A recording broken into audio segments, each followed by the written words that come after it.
is the earth had an atmosphere that was a seventh atmosphere that was a sheet of ice, according to most scientists, that caused the earth to act like a greenhouse. Now, if you remember the movie Jurassic Park, when they had the amber rolls with the insect inside of it, right? The bubbles were air bubbles. The air bubbles they found inside of this amber stone had 31% oxygen. 31, that's 50% more oxygen that we breathe today. So if we look at it, if man could breathe at 31% oxygen, and the scripture said during the flood that the waters of the deep were broken up, meaning that the water shut up, that the levels of water level rose higher, right? Now listen to me. Now, when a man is forced up to higher altitude, his breathing is thrown off. But if a man was down in lower levels and he breathed 31% oxygen inside of his lungs and his nostrils, and I explain this, I'll stop right there. That's how the dinosaurs could live, because the brontosaurus is 80 feet long but had the nostrils of a horse. He had to have pure breathing. But if you give man 31% of the oxygen, man can live up to be 1,000 years old, and because of the oxygen pressure is not that high. So what I'm saying, listen what I'm saying now. What I'm going to do is now, everything, I'm proving it to you. No. I'm about to prove it to you. I want a reference. I'm about to prove it to you. Go ahead. See, I want to hear what you're saying. So now, if we're looking at it, if before the flood, which the seventh atmosphere, the land collapsed, and the waters of the deep broke up, which allowed the man go back to, what, 21% where we at now with the oxygen level. If before the flood, man was breathing 31% oxygen, man to be 15 to 12 to 13 feet long or tall, right? All the evidence prove it, because there's thousands of giant fossils. Let's don't even leave America, go in America now. Now, in Indiana, in Nevada, in all of these places, they find giant fossils. The reason why they don't show the giant fossils, because it doesn't coincide with Darwinism. They reject anything that goes against Darwinism, showing that man came from a toad and into an ape and into a man. And it shows that actually man is actually on the decline. Because man doesn't live as long as he used to. He's not as tall as strong as he used to. There's so many things that prove that. So what I'm saying to you, when you're looking at us as little men, and you look at a Tyrannosaurus Rex, maybe 20 feet or 15 feet tall, we're looking at man was almost the same size as some of these prehistoric beasts that you're presenting us to, and we lived amongst them. And this stuff is how Europeans twist it, because they want to act like you dinosaurs existed before mankind, which there is no proof of that. Question. Yes, sir. Can I get a peer-reviewed article on what you just said to prove and verify that dinosaurs and man coexisted? The whole smell about the oxygen level and 30 feet tall men. Can I get some articles? Show me. I'm not trying to be funny. You're not trying to be funny. I just want to see the peer-reviewed science in that, because the science community around the world, they all weigh in on issues like this. All right. So do you have a reference? A peer-reviewed article on what you just said? That's what I'm asking. Well, I give you a reference of a seminar that was that went on between scientists and the evolutionists in the creation theory. And one of the doctors is Dr. Hovind. Dr. Hovind is one who disputes and argues on the side of the scriptures. And he's a Christian. He's a Christian, but I don't care. But I'm saying his articles is beating off scientists and what they're saying, because it's fabrication and it's lies. It's not. So wait, hold on. So, okay, because that's just something you agree with. That's how you agree. Here's what I'm saying. Evolution and Darwinism. I don't disprove evolution. I disprove that men came from monkeys. But the evidence don't say that men came from monkeys. That's not what the evidence says. I'm talking about Darwinism. But not even Darwinism says that. It don't say that. You can read Introduction to African Civilization by John Jackson, right? And that's not what he said. Furthermore, Darwinism really, or Darwin, was not the first person to talk about evolution. You got Algides. You got Algides. You got Algides. Right? Algides. This brother was a Muslim. All right? He talks about things evolving in natural selection. When we go back far over that, we go back to our symbol that we use, capita, which means you evolve, you change. Right? That's something that's real. And so no one says that man comes from home. What we're saying is that there's a common ancestor. And no one in this room will disagree that we have common ancestors. Y'all disagree or agree on that? That we have common, everything is interconnected. Okay, so we should not have a problem with having a common ancestor with monkeys.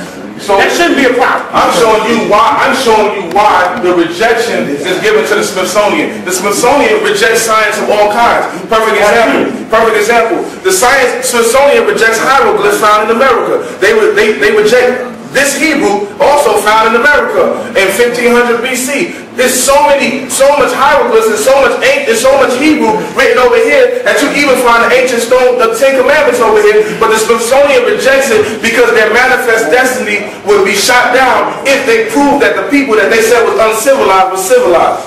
So this is why they reject things on a certain level. You understand what I'm saying? Yeah, but you mix truth and falsehood with that, though. How did I reject it? I didn't mix falsehood. How did I mix falsehood? Yeah, because first you had to show me a Hebrew book that he could get over to North America. Hebrews used the Phoenicians. So they used okay, so Hebrews used the Phoenicians. So what's the time? So you said the Phoenicians. What time period did the Phoenicians sail over here? Where's the archaeology remains on that? The Phoenicians sailed over here at least around the time of at least 1100. They've been here. What record are you using? What record? Their record? What record I'm using? I'm using what they found over here when it talks about in my Lord, and I'm here on my Lord, and we have lost an abandoned ship with Hiram. And you can look it up when I brought back the Hebrew artifacts. He was here before Columbus. It shows you the artifacts, and it shows you all the Hebrew artifacts, and it shows you the connection with Solomon and how the Phoenicians sailed over here. So that's why I'm bringing with that. Yeah, but they call that it's called archaeology in America, right? If I may add to that. That's not even type of false name. Go ahead, brother. If I may add to that, not so long ago they found an artifact in New Mexico. An artifact of ancient Hebrew writing. Ancient Hebrew writing, and they dated back to about maybe 11 to maybe anywhere between 11 to 900 BCE. And they found it here in this country. In New Mexico. They got that there. So how did you get here? What I'm trying to show you is they got magazines. This is none of those artifacts. I'm just saying none of those artifacts have been verified as being real. They have it. He's saying that the Smithsonian just rejected. Who are we waiting to? Who are we waiting to get the stamp of approval? We're waiting for the young brothers in this room. Well, the Smithsonian don't have to validate anything. You don't have to use them to validate anything, because they can go this way or that way to make their own points validated, to boost their own civilization. So you can't even use that to equate anything. But when you talk about Phoenician, the Phoenician were seafaring people. So when you say Ifrit or Hebrew, that's Phoenician. The language we call in Hebrew belongs to the Canaanites. I agree with you. We don't Right. So we don't know if they were Phoenician or Hebrew. No. But the one that he's carbonating in New Mexico is the Ten Commandments. Nah, man, stop. Wait. The Ten Commandments. Really? You trying to in the back of Mexico. Look up New Mexico, Ten Commandments found. I'm asking you. Let's move on. I thought it was 316. I didn't know it was just Ten Commandments. No, you backwards with your numbers of 613. Let's go back.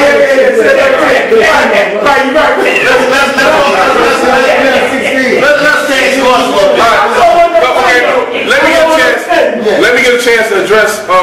I was told to address some of these questions that was asked by Egyptologists. I'm gonna go over them and I'm gonna answer them. One is That was me. One was, if Egypt was such a people, why did God send them there? Right? And I already explained earlier that there's different times and different levels where Egyptians, we are commanded by the Creator. We are commanded by the Creator to respect Egyptians. So when you get brothers that saying they hate Egypt, that's not what we're saying. All right? Number two, the Bible says the earth it said that one of the questions that was posed by, I think, Suri Seti was about Lucy. Yeah, was about Lucy being 2 million years. I already explained it. So you ain't going with the carbon. So you're saying you're not going with the dating process. I'm not going with the dating process. I'm going with your train of thought. So the world to you, right, is what? I didn't say the world. I said you asking me about the whole planet. How is the earth? The scripture doesn't give a date for the earth. So because listen. First of all, it depends on your. Let me explain to you. It depends on what your view is of the creation story. Can I tell you? With meat creation, with meat creation, you want to understand where I stay is the process of gradual change and errors. It's not just days of simple days as you understand it. To me, so that gives the earth no date to me. They do have a day for the earth. They do have a day for the earth. Do they? How could they do that? How could they do that? It's 4.5 billion years. The universe is 13.2 billion years. And let me finish. No, when you was coming up, it didn't happen. It happened. I'm telling you, my man. That's what I'm saying. So, listen, let me give you the science. You have to work on that. It's called the listen, Google the WP map, right? Or WMP map, right? Okay, then they further the science with the Colby map. And what you're talking about is they take a snapshot, the Tubble horoscope, right? It takes a snapshot, right, of the cosmos, right? And you get these radioactive waves. You can see it. Y'all can Google it, right? It's like that. And where you have red in different colors, right? The red is the hot. I mean, we're in that period, right? And when you get the light blue colors, UVA rays that are very light, okay, that's when it first starts. So you literally can measure the time span between the lighter colors, right, and the brighter colors, and then you give you a date for that. So I'm telling you, the science isn't, let me finish, the science is in place, right, that can give you an accurate date of the earth, because we know the earth comes from the sun. That's not an argument there. You know how far, you know how I just want to let you know. So the Colby map, right? The WMP map. All right, the Colby map, the WMP map. All right. So you're not disagreeing with that yet, right? No, I'm not arguing with the data. Okay. All right. I'm not arguing with that. Because the elder is like a road. That's over the elders. Yeah, all right. Yeah, I got around something. Yeah, man, just be safe. We'll walk around that. I'll give you a walk to the car. You don't walk over there. Appreciate you. All right. Oh, let me say this for the record. Y'all don't even need me here. Y'all know everything. For you to come say this. Let me say this. You said my brother East man last week when I was in this know it all. I'm not saying anything because I don't know it all. Because everything y'all talking about, I have no idea. So let's say that's for the record. Look, you see how I did it. All right. Another question. A question. Some of these are comical questions, but they say if Eve came from Adam, why is it man missing the rib? Now, if I was to operate on you and take a rib, that doesn't mean your descendants is going to come out missing the rib. But when I go into the rib, the books use the word zela, which is actually what they're talking about. It's a strand or a side, which is the dioxyribonucleate, which is a strand of DNA. All right. So they was cloning? Yeah, they was cloning. Ah, man. All right. Why doesn't the body give references to dinosaurs? That's one of the questions. We already went over that in Genesis 20. The Hatananim Hagadolim is the dinosaurs and giant reptiles. What's the word in English though? What's the English interpretation? Yeah, what's the English word? You gave me the Hebrew word. What's the English word? Interpretation of giant reptiles. So it says giant reptiles in the English? No, it says it in the Hebrew. What happens is what do they write in English though? They wrote whales. Whales, okay, all right. Yeah. All right. Why do we say amen at the end of a prayer? All right. I want to know that. Okay. We need much. Now the sciences are all connected.